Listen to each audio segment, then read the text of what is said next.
Okay, I'll call this special council meeting. To order.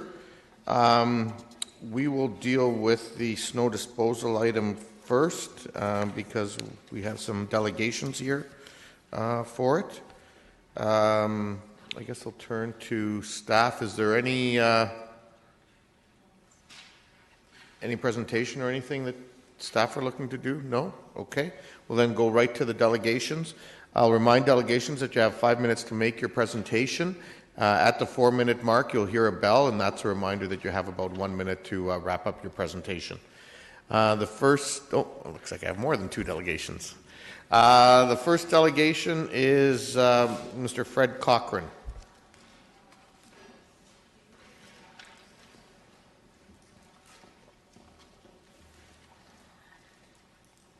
Welcome, Mr. Cochran. Hello, how are you?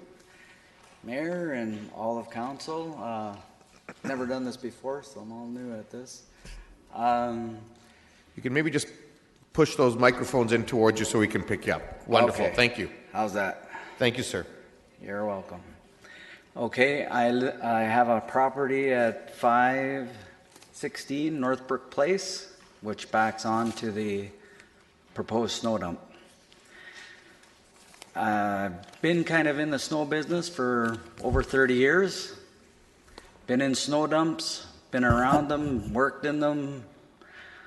They're very noisy.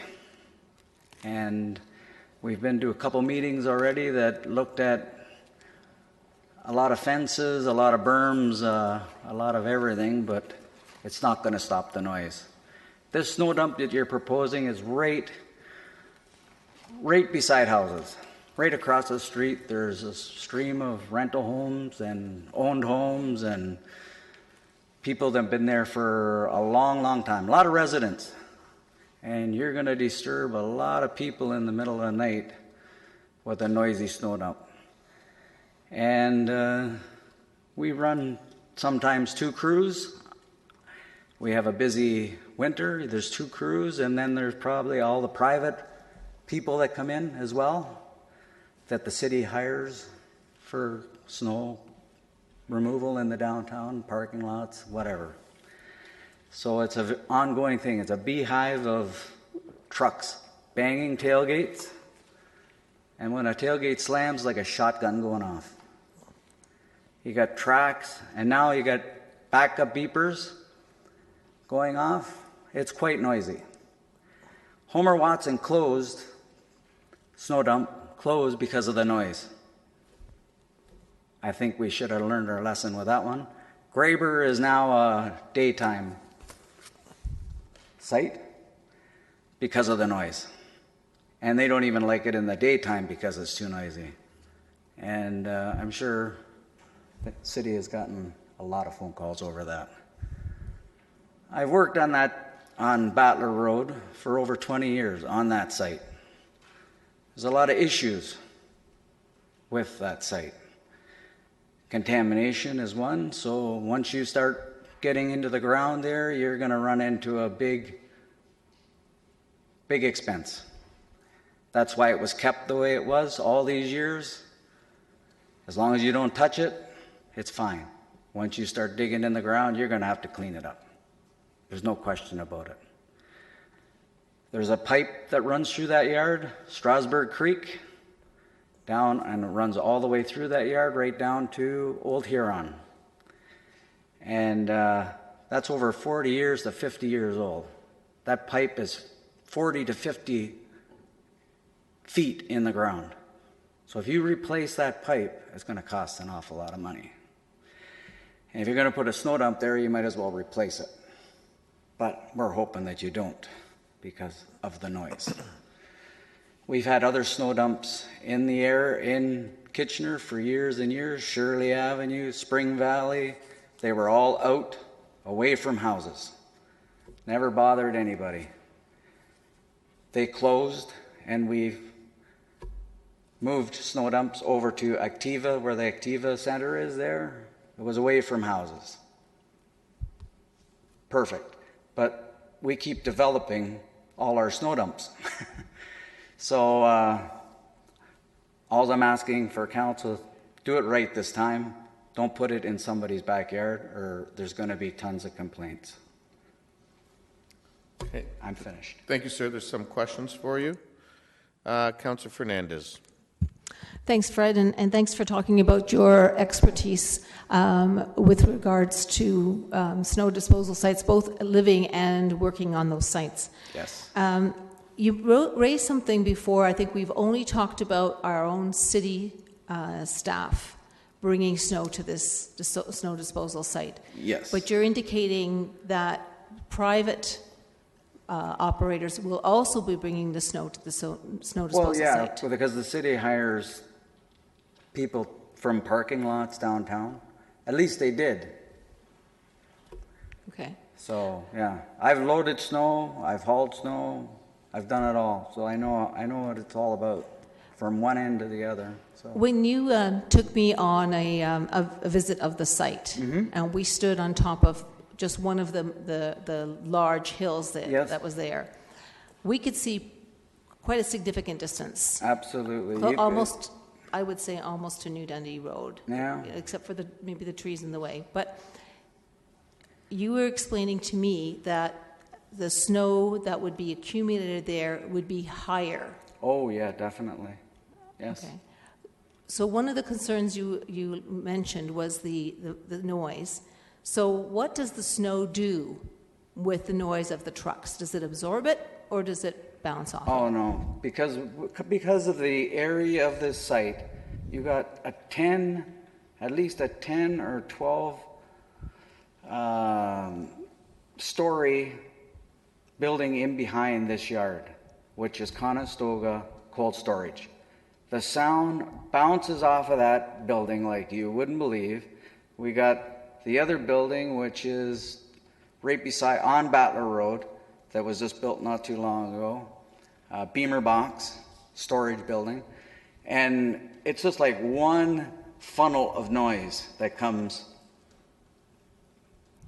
through the yard right over those houses. So Well, that happened when we were there as well. Yeah. We were at the bottom of the hill, and when Yeah. that truck yeah, tailgate it's like banged. you're in a valley, right? So there's nowhere for the noise to go but right where the houses go.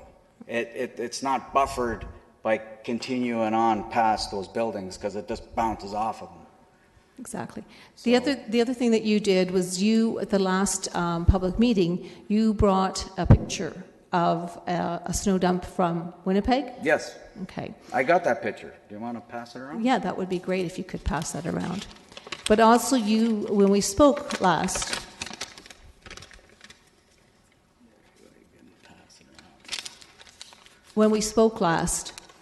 you told me that you have done some research to connecting with municipalities from as far as east as New Brunswick. Oh yeah. I've looked online. Thank goodness for the computer. It really does a while. You can check on anything nowadays.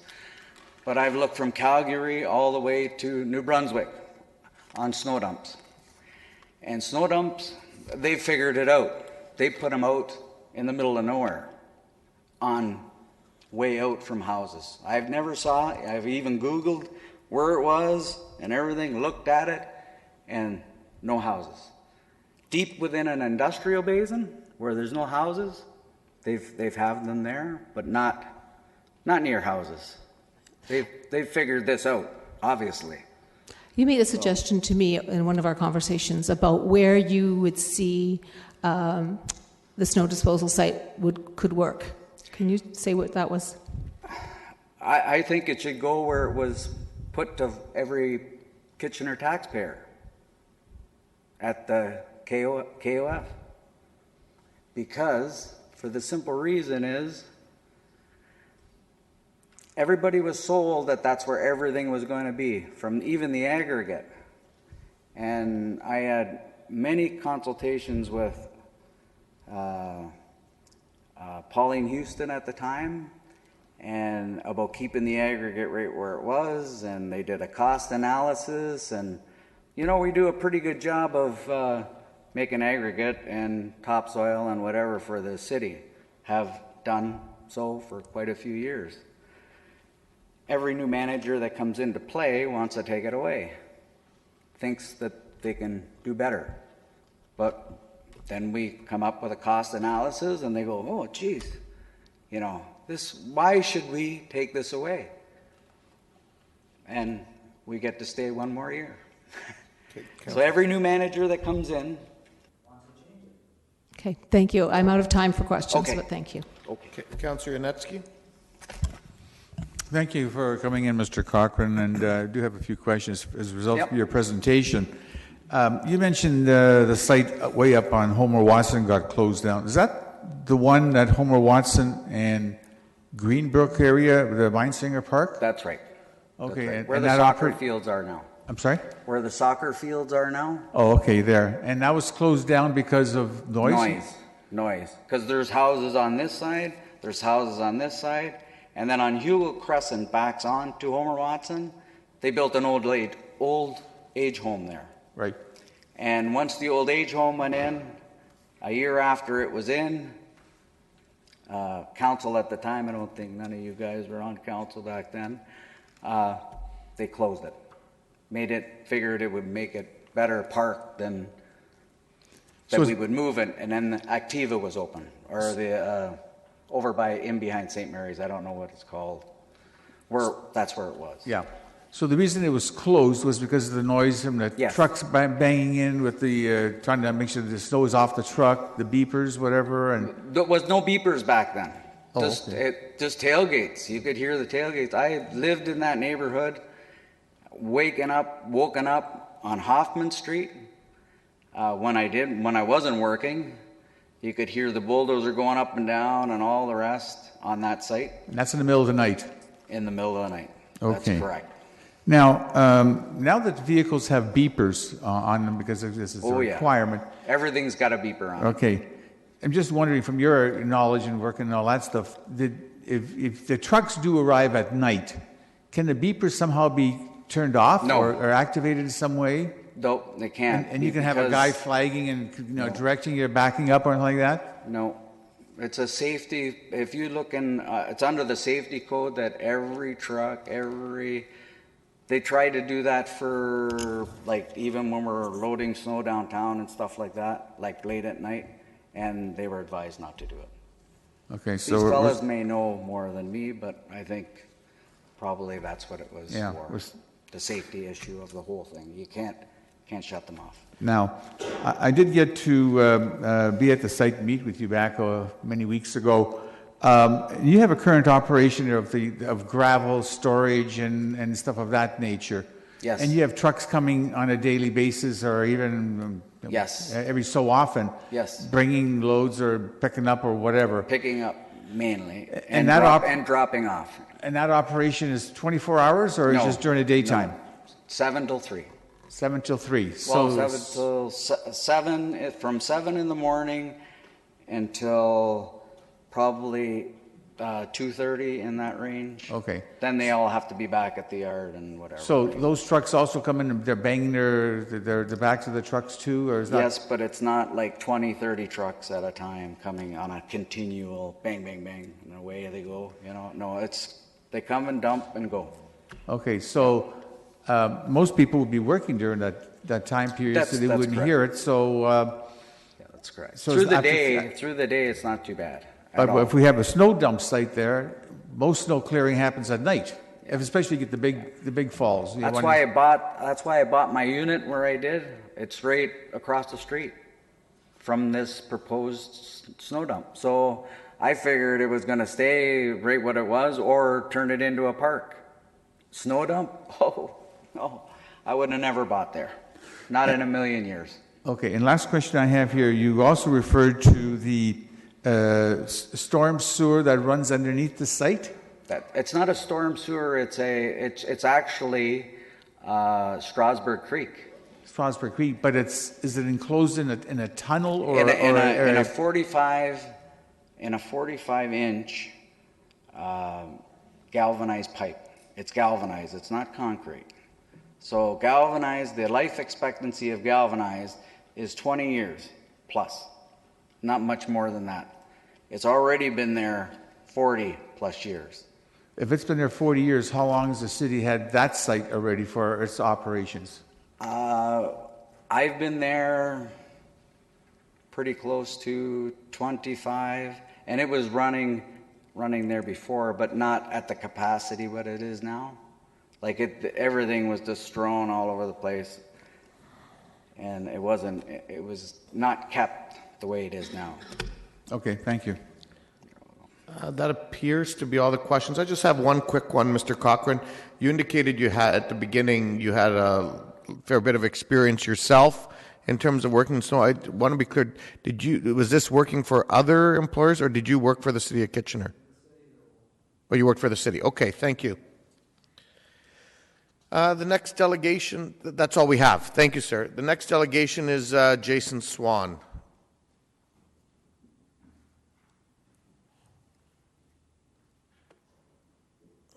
Welcome, Mr. Swan. Good day. Thank you. Like Fred, I've never done this before, so I just wanted to come here and voice my concerns. Great, thank you. I thank Councilor Fernandez for bringing this to the neighborhood's attention, because up until a couple months ago, we didn't know this was even on the books. I've been a resident in that part of Kitchener now for almost 20 years. We bought our first place on Old Huron Court, back when Homer Watson was 2 lanes, and we used to jump onto Huron Road. I've been down in that area through all the development and the development of Huron Road into what it is today. I currently live at 8 Maxwell, which is basically the corner of Maxwell, Huron, and Bean, right there at the intersection. That doesn't exist anymore. My biggest concern, like Fred right now, is the noise and the fact that this place is going to run 24 hours a day. Case in point, I'll just bring it up. Last night, midnight, there's an industrial unit just off of Trillium there. He's banging sheet metal at midnight to the point where I got so upset I took the dog for a walk at midnight to see what was going on. The unit up there, the noise echoes all the way through the valley. I cannot even believe the noise that would be created by 60 trucks an hour banging tailgates going into the snow dump facility. Right now, you spoke about the beepers that is a lot for commercial vehicles. They all got to have it. You can't shut them off. I manage a fleet of 25 trucks where I'm employed, and it's the biggest thing we have to have on the trucks. So there's no getting around it. Our current residents, I was there when they started the whole development of Huron Road. When they widened the street, put the berms up, we also cut down all the trees that were in that area. So there is no natural noise blocking. Excuse me. We can hear anything going on. If you talk to the neighbors who are on Huron Road facing up towards the postal station, you can hear 2 people talking clear as day on that dock at 1 or 2 in the morning. And in terms of beepers, they sit there all night with the beepers running, waiting for a dock to open, so that echoes all across there. Years ago when Huron Road was developed, they built the berms. We were told these berms would block the noise, but the berms are only 8 feet tall and our homes are much taller, so the berms do nothing to block the noise. And since they've done Huron Road, everybody knows the development to the west, traffic is tenfold right now. You used to be able to go down to Battler and Huron Road, and 1 or 2 stoplights you can get. Now, the other morning we waited for 3, almost 4 stoplights before we could even turn right to get onto Huron Road. To Fred's point, with the building of the Conestoga Cold Storage building behind us, it has created just nothing more than a big megaphone for everything that happens in that industrial area. We hear tailgates banging at the existing aggregate yard. We can hear trucks as far away as Conestoga Cold Storage with their beepers on echoing through the valley. My big concern here is the noise. It's not going to, I don't care how big of a berm you put in front of the houses at Huron and Battler, it's still going to echo back in that industrial area and it's going to come back at us. So my big concern is the noise. The other part is, way back when they did the redesign, we were told that all the truck traffic would be going up Homer Watson, in on Beasley, and go through the industrial basin that way. Right now, anybody that wants to do a noise study can come down and sit and watch the number of trucks that come in and out of UPS, come down the hill, all the postal sorting trucks, those Doug Coleman trucking trucks, come out, down that yard, and turn there. Okay, so we hear transport traffic 24 hours a day coming through there, and the inconsiderate ones who ride their engine brakes all the way down the hill at 3 in the morning, Everybody knows what's going on. So the other part that we joked about at the last meeting on the 20th is that there is a huge migratory bird issue here. We joke about Huron Road being closed down multiple times a day for the geese and other creatures going across there. It's been this area for 20 some odd years, and it's not going to change. The birds are all going to be coming back, and that whole area is going to be gone now. You're going to take down all the aggregate, all the dirt, and that'll be disturbing that piece. The last piece I have is my concern about the existing ponds that are at the corner of Huron and Battler Road. These ponds on a heavy rain flow over the road. They don't flow through the tunnel, as Fred was talking about. It overflows the road and floods it out. So I have some concerns about that as well. You still have time. Oh, I You heard still those have are a few going. seconds, yep. The biggest part right now is when those drainage ponds were put in there, they were supposed to handle all the water runoff coming off the creek into there, hold it, and out the back. Right now, the water flows through there pretty fast, and there's some grave concern here that you start adding all the additional water coming from the snow melting on top of the existing water coming through there. You're going to overload and you're going to flood some people's houses in those lower areas. So Okay. that's all I have. Okay, thank you very much, sir. Councillor Fernandez. Thanks, Jason. Thanks for coming in and talking about your history of living in the area. You talked about the noise, and we've addressed, we've heard about that.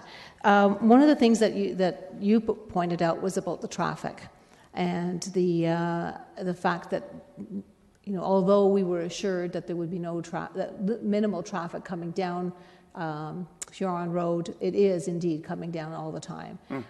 How long ago would you say that was, that discussion happened with either staff or, I think it was around the time that little escape exit, as I call it, was put in. So do you have a sense of how long ago that was? 12 years, 13 years ago. Okay, yeah. I had the same discussion with my neighbor who was at the meeting on the 20th, because she had the concern about the berms, and she was asking why the berms weren't being built. And we were both calling the project coordinator at that time, who basically just told us that he was done with the job and he didn't really care, he was moving on. So it just got left out in the open. Yeah. The other issue you raised was about the flooding. And I would imagine, coming out of Maxwell, you probably are a good driver and you turn left and go on to down Sure. Huron onto Sure, Battler, we'll go with that, and you yeah. don't make a U-turn there. Can you give us a sense of how often that portion of Huron Road has been flooded in the spring and the fall, and the impacts on not only the drivers but the student population that walks along there? That is a big problem right now, because even though, you know, you can build a beautiful sidewalk system like there is on Huron Road, the students don't use it. The students walk down around what everybody calls Dead Man's Curve there on Huron Road, and when it's flooded, the kids are walking against the traffic on the south side, so there's a risk to them because the road is flooded. I'm going to go on a limb and say at least a dozen times this year that road's been flooded over.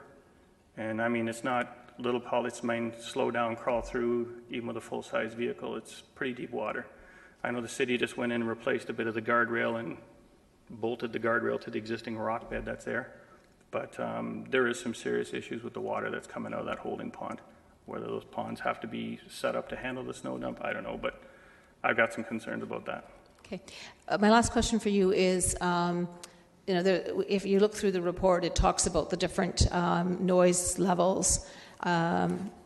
Is there any noise level, if you want, I mean, you work with a fleet of vehicles, is there a noise level that you might have some understanding would be acceptable, that wouldn't be disturbing?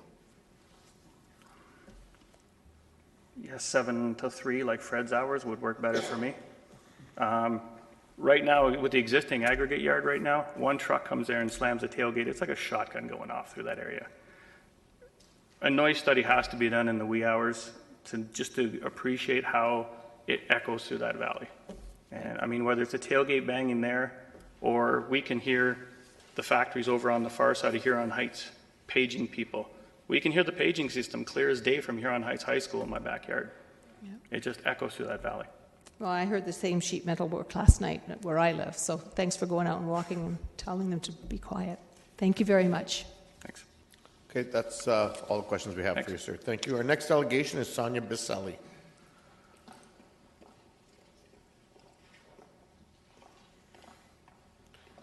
Welcome, Ms. Biselli.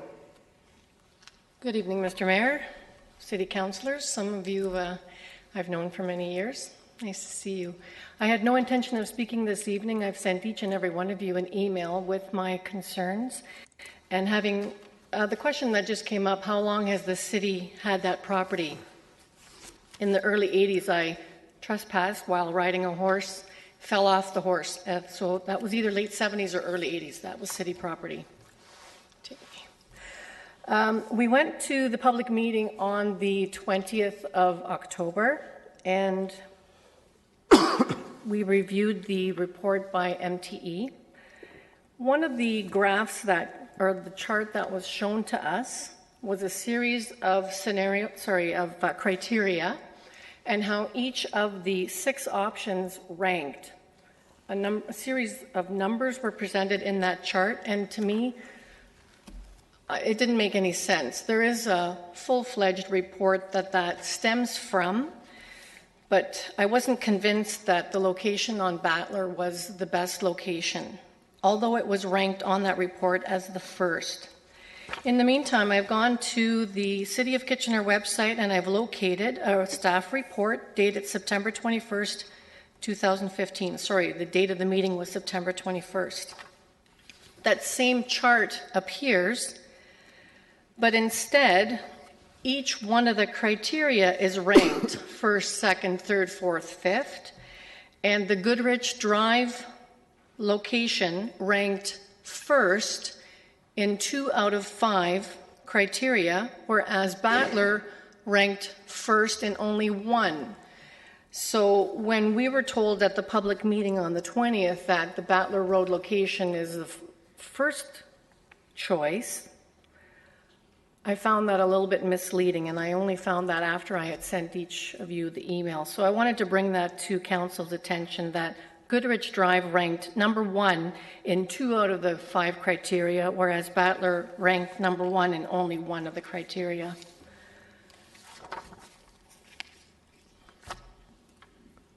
That was the only thing I wanted to mention. Thank you. Councillor Fernandez. Thanks, Sonia. Thanks for coming in, and thanks for sending everybody the letter, which detailed very well your concerns. I think that I know you weren't going to speak today, but if you could maybe quickly summarize a couple of your concerns in case your email fell through the cracks of councillors' inboxes. Certainly. If you look at a map, an aerial view, my house, the backyard is within 450 meters of this proposed site. The house that Mr. Cochran lives at is within 220 meters. If this location, if the snow dump were to be moved to Goodrich Drive, the nearest house would be in excess of 600 meters, and they are behind a much higher berm. So that was one of the concerns that I had. My family has a hot tub in the backyard, and we use that year-round, even when it is minus 40. I can count 8 different kinds of bird calls. It's so quiet and peaceful in the night. I would hate to lose that with the activity that is proposed. I'm also concerned with excess garbage. If a wind picks up any of the loose garbage that has remained following the melt, I'd be concerned about that. We're also concerned about light pollution. Now when the leaves have fallen off the trees, it's amazing how much light does bleed into our backyard. It's so much different in the wintertime as opposed to in the summertime.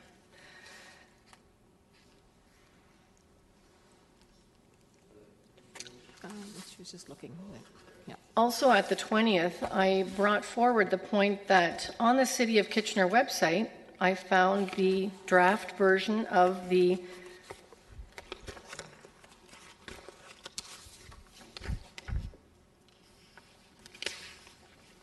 City of Kitchener official plan, A Complete and Healthy Kitchener. And on there, 2.20, noise, vibration, and light emissions is listed. So as a resident of the city of Kitchener, born and raised, I'm sure I can rely on the city to protect me from excess noise, vibration, and light emissions from neighbors, and in this particular case, the snow dump.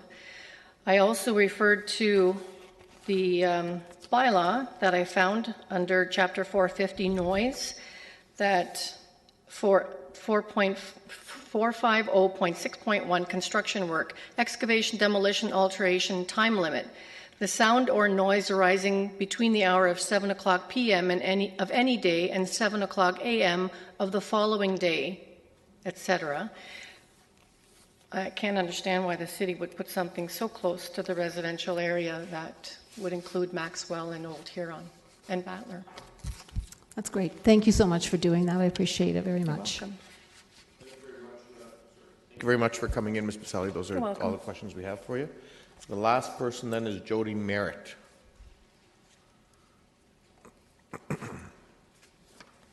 Welcome, Ms. Merritt. Like Ms. Baselli, I was not expecting to speak today, however, so I apologize if this seems a little off the cuff. So I would like to reiterate everything, all the potential problems associated with the snow dump that all of my other neighbors have expressed. I do live on Old Huron on the corner, and I would say that my residence is less than 100 meters, if not 50 meters away from the snow dump. And at the October 20th meeting, MTE did bring in a visual board of what it would look like if the snow dump were to be put there. And they had this beautiful wall and beautiful 50-foot trees in front of it. Oh, it looked lovely. And my concern is that it's not going to look aesthetically pleasing, just like that drawing, unless, you know, the city can afford to pay for those trees and have them installed. It's just not going to happen. Those trees will take time to grow, and I'm sure they'll put saplings in, and it will aesthetically look not pleasing. And so it will affect the property value of the condos that are there. I also sit on the condo board, so I speak for the 46 condo people that live in my building, my two buildings actually. So besides the noise, which would be number one, I'm in the top floor, the aesthetics, property value, and also the turtles that cross there. We have a turtle crossing sign as well that would obviously not in the winter, more so in the spring, but I am not as familiar with snow dumps, but I presume it would take a long time for that snow dump to melt, and there still has to be some trucks going in and out to level that in the spring months. So that's all. Okay, thank you very much. We have some questions for you. Councillor Fernandez. Thanks, Jody, and thanks for coming down to speak about your concerns. One of the things that was discussed at that public meeting was that we would be changing the Battler Yard from its daytime use to winter use only.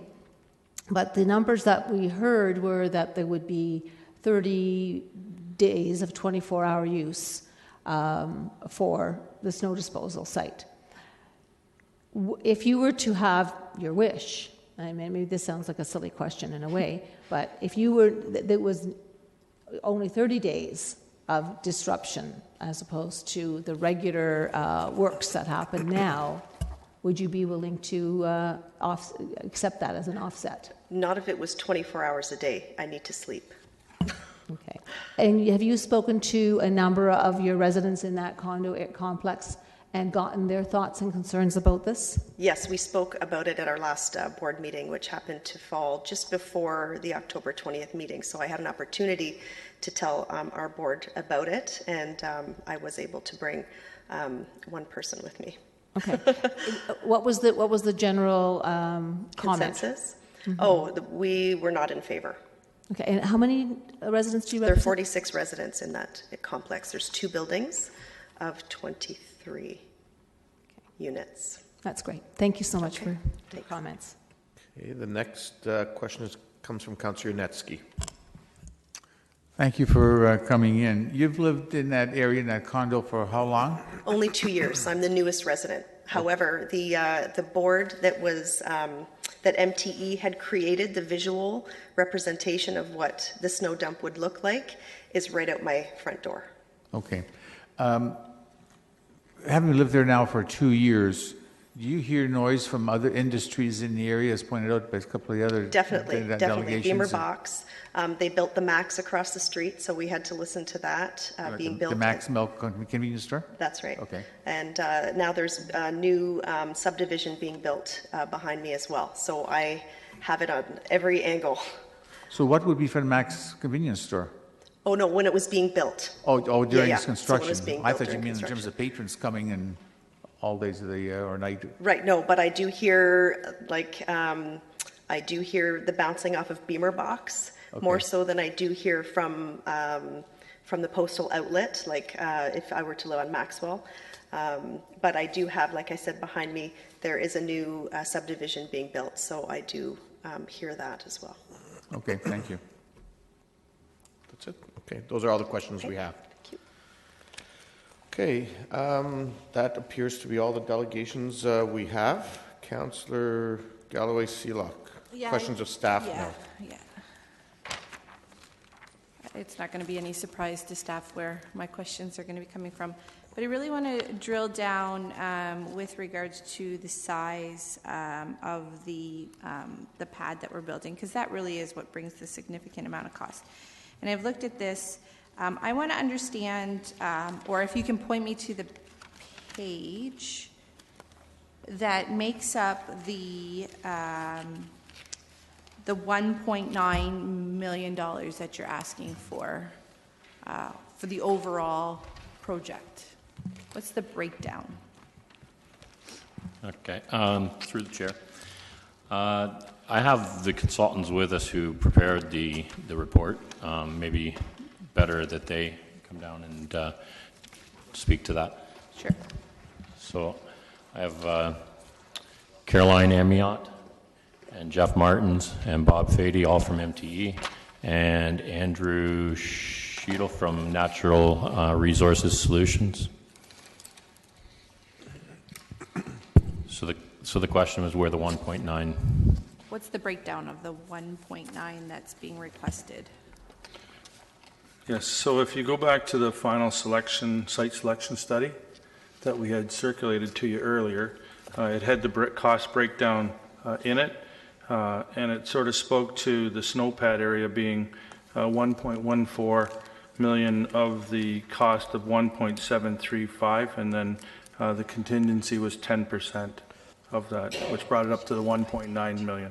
So it's page 40, I'm sorry, through you, Mr. Chair, page 40 on that report. Of course, I left that one in my office. So can you just quickly tell me what the additional $0.8-ish million is for other than the melting pad? Yeah, so there's site preparation and removal, which is the 70 access roads, 140,000. The sanitary sewer and storm diversion chamber was 91,000. And then in terms of noise abatement, fencing, berms, and landscaping was 132,000, and then lighting was 50,000. And the total of those numbers, including the snow storage pad area, was 1.14, or was 1.14 of the snow of the pad area, which came up to a total cost of 1.735, and then there was a 10% contingency put on top of that. Okay, and so the recommendation that's coming forward right now is not building out the max of the 10-year storm, is that right? No, it is. It's building out the entire 1.9 hectare pad area, and that was included in the cost estimate. So it was the larger pad area. I do realize that in the last meeting, you had asked us to assess a smaller pad area of 1 hectare. And when we did our cost analysis, we were trying to deal with that presentation of that cost analysis to indicate that the 1 hectare pad area would cover an average snow condition of the 100,000 cubic meters that we receive in a year. But when we have a severe snow condition and we have 240,000 cubic meters that we have to manage or store, like we had in 2013, that 240,000 cubic meters can only be accommodated on the larger pad area of 1.9 hectares. So we tried to go through a number of options when we provided you with the one site and two site options to indicate that if you were trying to put a combination of, let's say, Battler and Graber together, whereby you would build a smaller pad area on the Battler site and do some storage and some melting at the Graber and try to use the efficiencies of trucking the shorter distance for the Graber site to try to give you what the capital costs and the operating costs were. But if we end up in a situation under the average condition, the Battler site was the lowest capital cost and operating costs. And then even when you sort of dealt with the two site options, because the Graber site has very little storage, and that if you have a heavy winter, you would end up doing a lot of melting at the Graber site, that the cost of trucking and melting exceeded the cost of just trucking to the Battler site. That sort of bore out, that bore out through the analysis. Okay, but where I'm coming from here is that for that 10-year storm, in your report on page number 10, the one from today's meeting, for the 240,000 cubic meters, it's suggesting that you actually need a melting pad of 2.5, which is at a cost of 1.4 million. Is that the one that's, but then you just said that we can accommodate the 10-year storm on a 1.9 hectare melt pad? Through you, Mr. Chair. That number 10, that first one was summarizing the original report when we looked at the analysis. Ideally, you would have at least a 2.5 hectare melt pad, but the reality is, of the sites we reviewed, none of the sites could really give us that ideal melt pad. And it is recognized that Battler couldn't give it. However, for the average storm, there's more than enough. And in the table on page 13 of the report, it does note in the peak winter that there would be an excess of 30,000 cubic meters of snow that the city would need to deal with either through Graber or melting under that severe winter with the 240,000 cubic meters of snow. So then why was 1.9 decided on and not like 1.5 if we're going to, in every 10th year, we're going to have to find an additional site anyways with the recommendation that's coming forward? Through you, Mr. Chair, with the Battler site, we looked at the storage on the 1.9 hectares with a 10-meter high pile and a 15-meter high pile. And when we went, and generally when we spoke to operations, they felt that, under most years they were wanting to work to the maximum height of 10 meters. But when they have those exceptional years where they have more snow to be stored, that they would be willing to store the snow pile to a 15-meter height, and that sort of documents where the additional storage is coming from on the Battler site. Councillor Schneider. Yes, thank you. Looking at the site selection evaluation matrix, I'm wondering what makes up the social cultural portion of that, and how is it scored?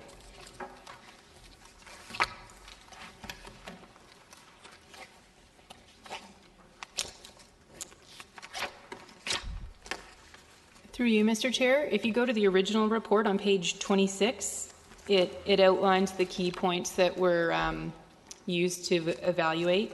So you were saying social cultural. There was 4 main points that were scored, and one was land use, resource, designation, and policy. So essentially, what is the existing zoning of the site? The second was the proximity to residential areas, noise and traffic concerns.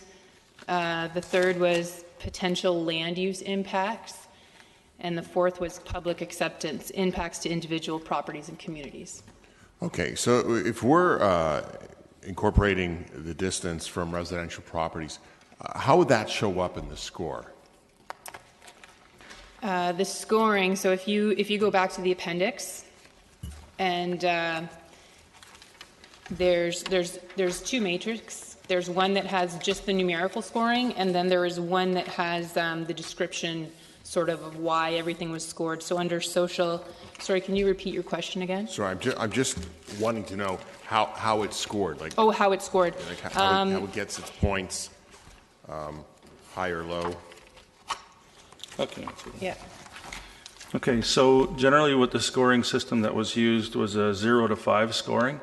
And through the scoring, if under sort of an example, proximity to residential, when we scored that one, Graber scored the lowest, and what we did was we tried to follow the must scoring. So we gave one site a score of 0, and the best site a score of 5, and then we tried to score everything else relative to that.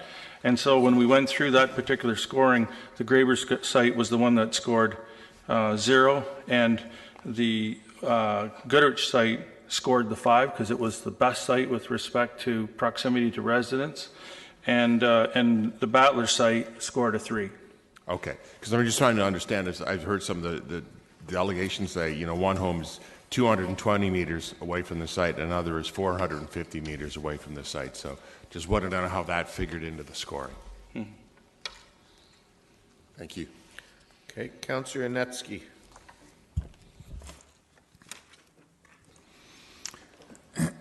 In your report, the current one that was just received on page 5 talks about the decibel reading levels.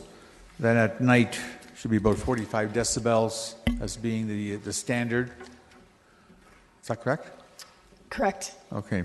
And then just further up above that, it talks about the noise source description from a backhoe to a bulldozer to a dump truck full of leaving, and they're up in the 85 to 90 into the 100. Hearing what the residents have indicated in terms of how quiet it is at night, except for the noise that's coming from the cold storage and trucks coming in, the beepers and PA systems, etc., and that's still a considerable distance away, wouldn't the noise levels of these vehicles be double of what's required? Or are you saying that it all meets the standard of the noise requirement for that area? At this point, we have proposed a site with a 5-meter noise barrier, berm and wall. And when we've gone through some preliminary numbers with respect to stationary noise and putting equipment that are sort of in close and near and far field of those noise barriers, we're sort of getting noise levels at the homes at 70 meters across from the intersection of Huron-Battler in around the 40 to 43 decibels.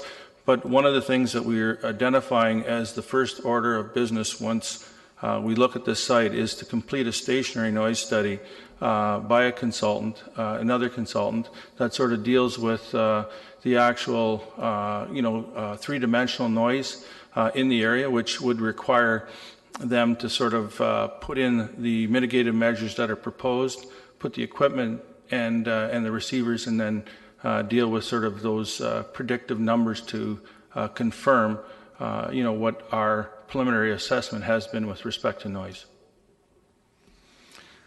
So having said that, and I understood where you're coming from, when you're saying stationary noise, that just means a period of time, just the background noise that you would hear would be at a certain level. But when a truck comes and whacks the back of his truck just to empty the load, that's a big instant sound for 2 seconds, and then it's quiet again. Yeah. Does that figure into that 45 thing as an average, or is that just sort of like a little blip on a radar sort of thing? Yeah. Through you, Mr. Chair, with respect to the noise study, the noise assessment that will be done for the site will deal with those impact noise as well as sort of what we talk about in terms of LEQ, which is LEQ is sort of the average noise levels over an hour. So we'll deal with both of those with respect to the assessment of noise impacts. Your noise is you're correct in saying that when you sort of deal with impact noise, you have to sort of deal with it a little bit differently. And through that noise assessment report, they'll have to deal, or they'll deal with sort of some operational methodologies that'll be imposed probably on the site with respect to putting up the snow pile. There might be some conditions where if the snow pile that is put up adjacent to Huron-Battler, that is 10 meters high, is put up during daytime operations, it'll have the ability to mitigate noise from beepers. Snow is actually a very good noise abatement measure, so by putting up a 10-meter high pile of snow along that side, it will do a lot of noise abatement. But essentially, what's been presented is a 3-meter high berm and a 2-meter high noise wall, and with the intent that we'll move through a stationary and traffic noise study to confirm the functionality of the site. So in reading this report and understanding, hearing your explanation, then when you're talking that this analysis is basically what truck source would be versus what's out there right now, but at the next step, a site plan stage, the actual impact of noise levels on this will be done?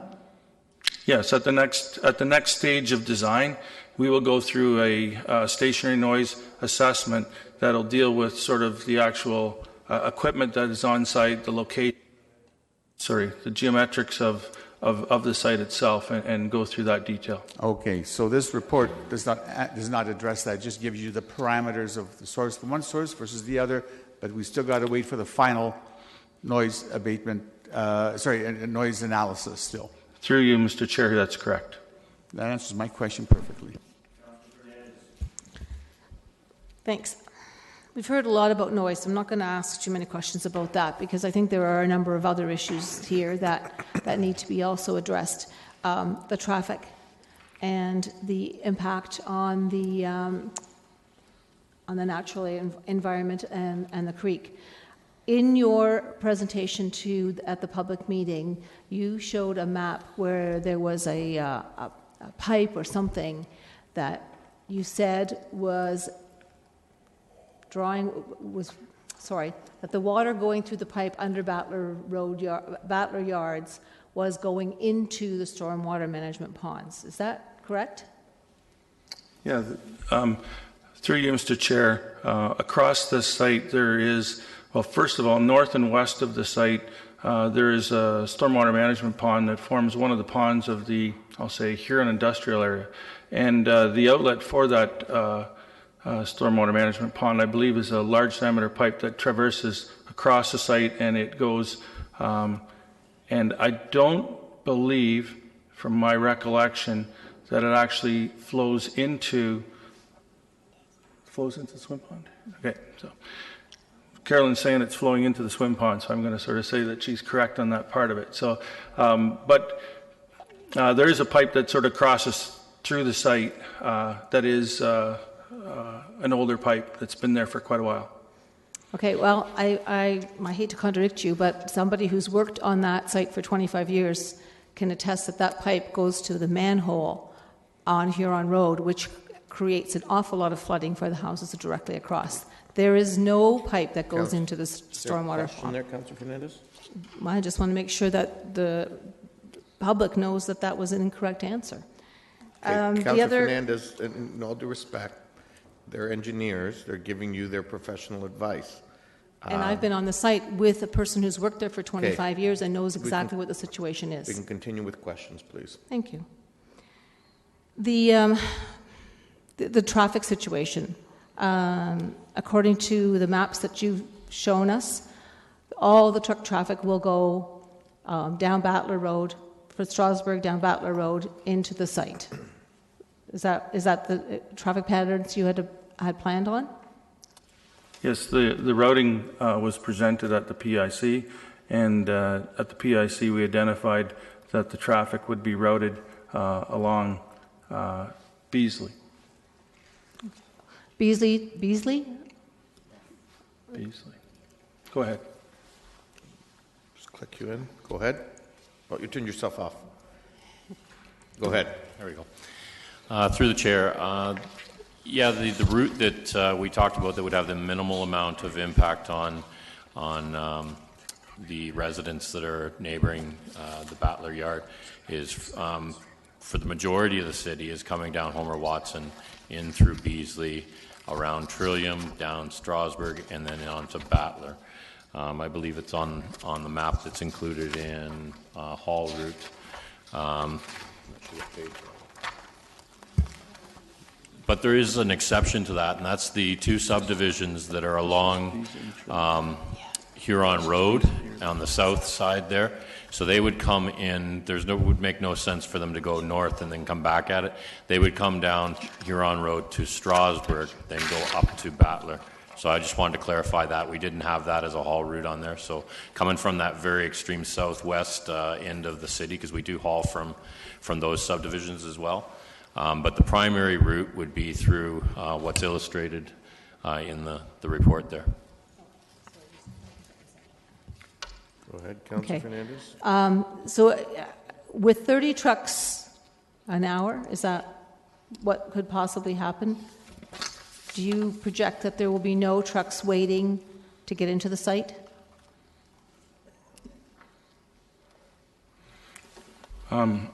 Based on what I've seen from the volume of truck traffic that we've projected, I don't see any trucks being queued out on the road out there, no. Okay. My last question, because I know we're running out of time in general for the whole meeting, is that you're talking about a 3-meter berm and a 2-meter noise wall. So that's 5 meters that will be sitting below a 10-meter snow height. Is that right? Mm-hmm. It'll sit 5 meters below the top of that noise wall and berm. Will still sit 5 meters below the top of that snow disposal site. What happens if you find in your studies that the noise, the impact noise, as well as the stationary noise, is that what you called it, is higher than what's going to be acceptable? Where will that take this proposal? I guess we're planning on bringing forward to city staff a stationary and a traffic noise study that staff will be reviewing. That'll sort of identify what will be the projected noise levels through the normal operations of the snow disposal facility, and it'll be council giving direction to staff as to what with that report recommendations, what the next steps will be. Okay, and when will the Mr. public Barry be able wants to... to add something there. Oh, sorry. Hi, good evening, through the chair. Just for clarification operationally, and you're speaking about the height of the snow and the height of the noise abatement. The only piece of equipment that will be above that level will be the dozer, which pushes up the pile. The trucks don't go up the pile at all whatsoever. They stay at the base, they dump there, and then the dozer pushes up. So you won't have any of that tailgate or any of those pings or peaks in the sound above the wall at all.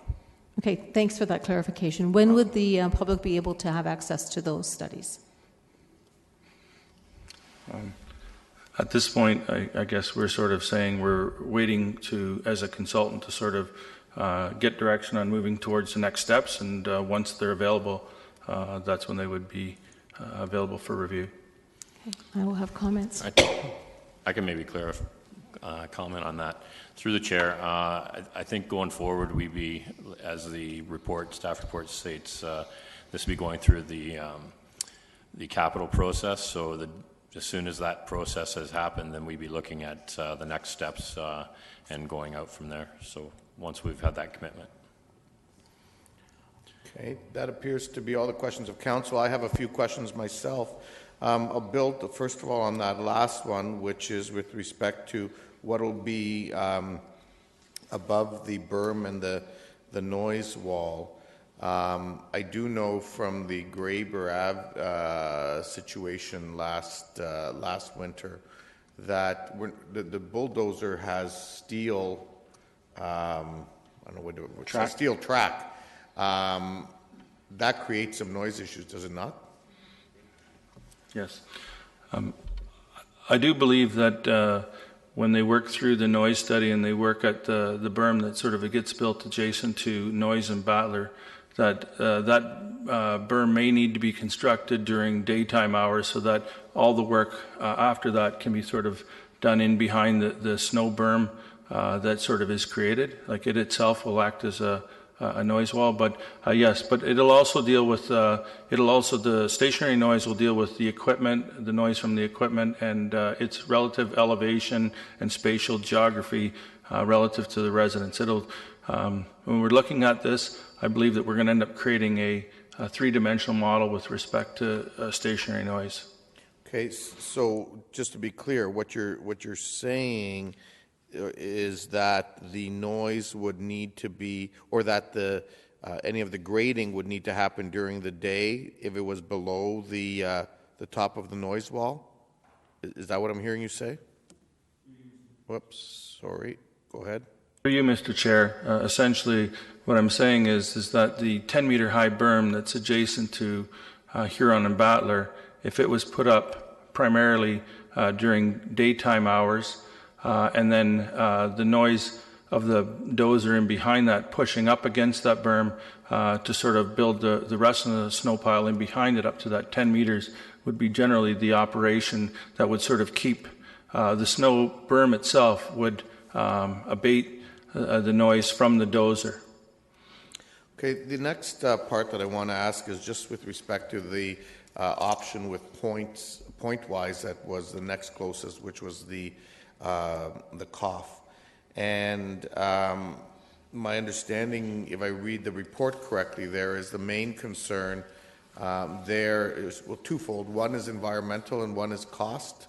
On the environmental, have we had any discussions with the GRCA, with the MOE and so on, to understand if they would even sign off on a project like that in the proximity to the sensitive lands next to nearby the cough? Yeah. Through you, Mr. Chair, when we were going through the cough site, there was a lot of concern regarding the petrified springs and the concern about the impacts that potentially could be affected at the petrified springs. That was sort of one of the primary concerns. The other concern was sort of directing the meltwaters towards the Hidden Valley area. When we looked at, the COF had the unique opportunity of looking at three outlets. One was sort of directly to the Grand, the other was to Hidden Valley, and the third was to the Schneider Creek. The one to the Schneider Creek was, it also had an ESPA area at the outlet of the pipe outlet, but it also had a significant amount of infrastructure to be brought to the site, along with because the sanitary outlet wasn't immediately imminent as well. I believe that there was some pumping that was required for the COF site as well to sort of dispose of the meltwaters that have high chlorides. Did I characterize that correctly? Okay, so in addition to the environmental then, from a cost perspective, even if we could get approval, this one would be the highest cost-wise, correct?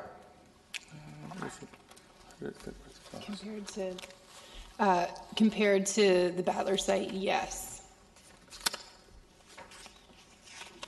And compared to the other sites as well? Capital cost.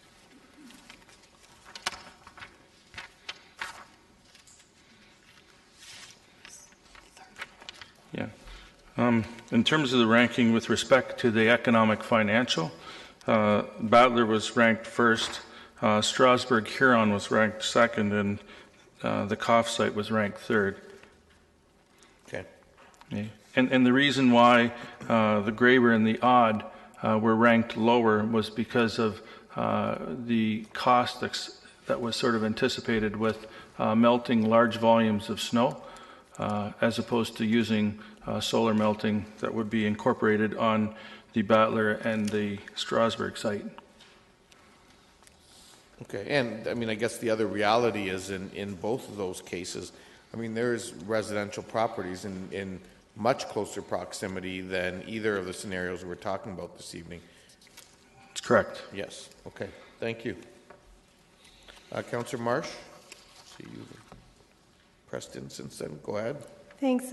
Yeah, just to follow up on the Mayor's questioning about the environmental impact, should the site be located at the COF?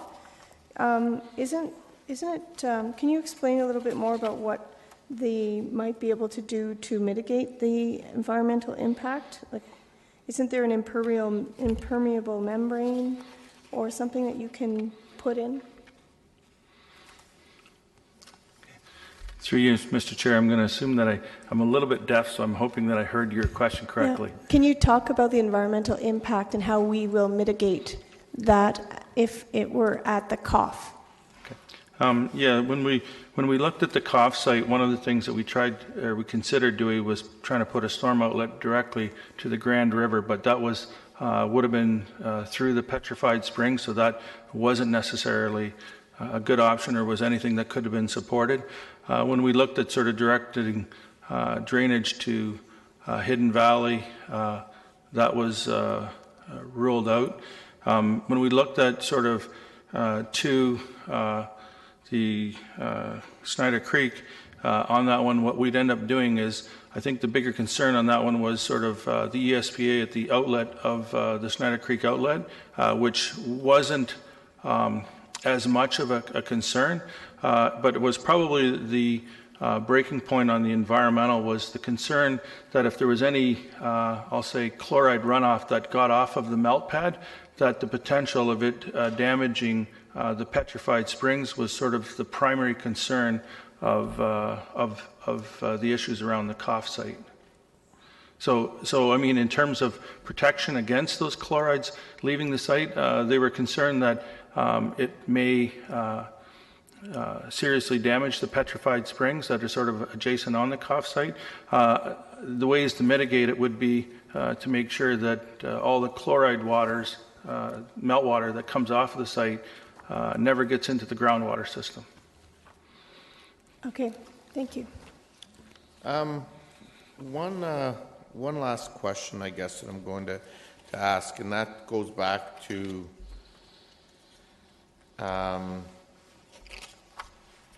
the current site. Was it looked at all? Like in the sense of, can we be looking at that site as a potential site to be purchasing? Would that not be the most cost-effective option here? You're talking about the leased lands on Ardell? Yes. Okay, so it's been purchased, and the owner has development plans for that, and he's well on his way with that. And we've been given notice that as of July, that'll be the end of that term. So I don't believe there's any prospect of going that route. Okay, thank you. So with that, thank you to both of you. Councillor Galloway-Seelock. Yeah, I will move the recommendation in staff's report. I don't really have many comments. I've been trying to find ways to decrease the cost of this, and I think I've asked every question that I possibly could to come to the conclusion that I've come to today. Unfortunately, there probably isn't much we can do with reducing the cost of having a permanent site somewhere. So I will support staff's recommendation. Okay, Councillor Fernandez. I want to make a comment about the possibility of this becoming a reality for my residents. I looked at option 5, which is Graber, and noted that the size is 1.1 hectares, and it's a site we've been using. And we even have a letter from Mr. Otenberg about supporting that site as a continuation for while we looked for something else. The reality is that if this site goes in, I'm going to have a lot of residents who are going to have a lot of sleepless nights. These are people that need to go to work the next day and that need to have some kind of a life. And although the windows are going to be closed, though the impacts on those residents will be all day, 24 hours a day, 30 days in the winter. Doesn't sound like much, but I'll sure tell you, even last night, the noise from that sheet metal operations was enough to keep me awake until 3 o'clock in the morning. So I mean, I don't even know where to go with this, because I think that everything from the first moment I read this document, this report, pointed that Battler site was the site that was going to be chosen. And I had a resident come to me and say, can we fight this? Can we do something about this? And I said, you know what? We can always fight, and we can always present our case. I feel sick to my stomach to think that there's a possibility that that's not. I failed my residents in this, and I really feel terrible about that. I'm hoping, fingers crossed, that when they do the noise study, they find that it's absolutely unacceptable. And if they start digging and they find, as Mr. Cochran indicated, that there's contamination on the site, that's going to escalate the cost of this site beyond what we can even anticipate. I corrected the engineers, and I was told that that was not fair, but I got my word from somebody who's worked on that site for 25 years, and believe me, I think he knows every part of that site. We did quite an extensive tour. So I will not be supporting this. I think we need to either go to two options. We need to, and we need to consider the cost. Yes, I know I've stood on environmental issues before, but there is an impervious membrane that can be used, and I think that there is options at the COF, which is the site that was discussed when we bought that site. And I'm sure Councillor Gazzola would not be happy if that was that site, because I'm sure his Hidden Valley residents wouldn't be happy either. So, you know, I'm not going to support this. I mean, I guess all I can hope is that the studies that come back are show that this site is absolutely not acceptable, because in my opinion, and the residents that live there, it is not acceptable. Any other comments? Councillor Yanetsky? Yeah, I thought I was logged in already. We've heard the residents, and they spoke loud and clear. We have an issue there right now, and we don't even have the snow dump site installed yet. We do not even have a noise study that shows the impact of this particular proposal, and we want to approve it. It's just like letting the horse out of the barn and then just sort of saying, okay, let's do it and move on. My experience in the planning and engineering field, because I worked with engineers a lot, I know we've gone through the noise studies and you had to do them. Yes, you can do noise attenuation measures, berms and walls, and sometimes they work depending on the intensity of the noise, the distance to how much. There's a whole bunch of factors that go in.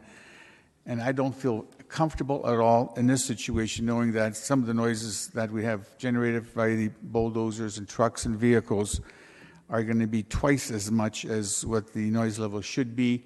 Yes, the berms may work to some degree, but I don't think they're going to work at all to solve the problems that the residents are going to encounter all the time. I'm not happy with it, but that's the reality from my experience that I've can pass on.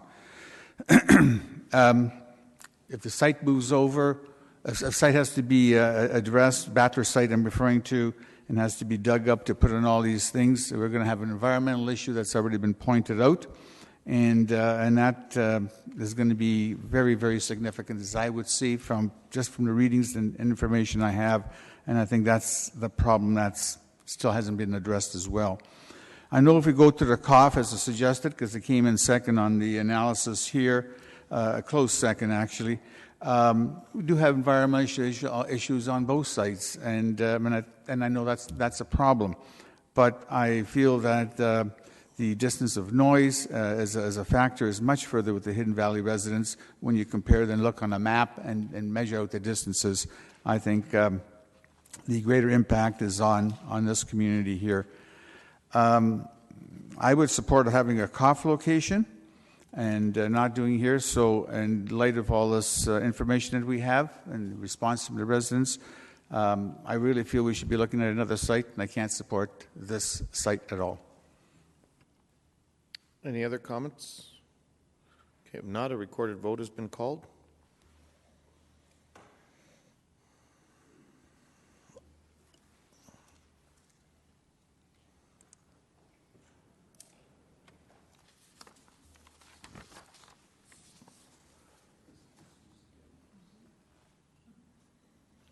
All those in favor? All those opposed? That is carried. We'll now move on to the appointment to the Committee of Revision, Court of Revision. And there's a motion there. Somebody want to move it? Moved by Councillor Singh, second by Councillor Galloway-Seelock. All those in favor? Oh, Councillor Yanetsky, go ahead. Yeah, thank you. I know the Court of Revision and its purpose. I'm trying to understand why we're having another member added when in my 5 years on this thing, we never even had a meeting. And just wondering why we're doing it. We do already have people appointed to this, and now we're adding another one, and we've never had any meetings. Help me out. Madam Clerk? Oh, hold on. Go ahead. We currently have 4 members who are appointed to this particular committee, but we have a meeting that's coming up very shortly, and 2 of those 4 members are not available for that particular meeting, given that we have certain timelines in which we have to have these particular meetings, and the meeting has already been advertised.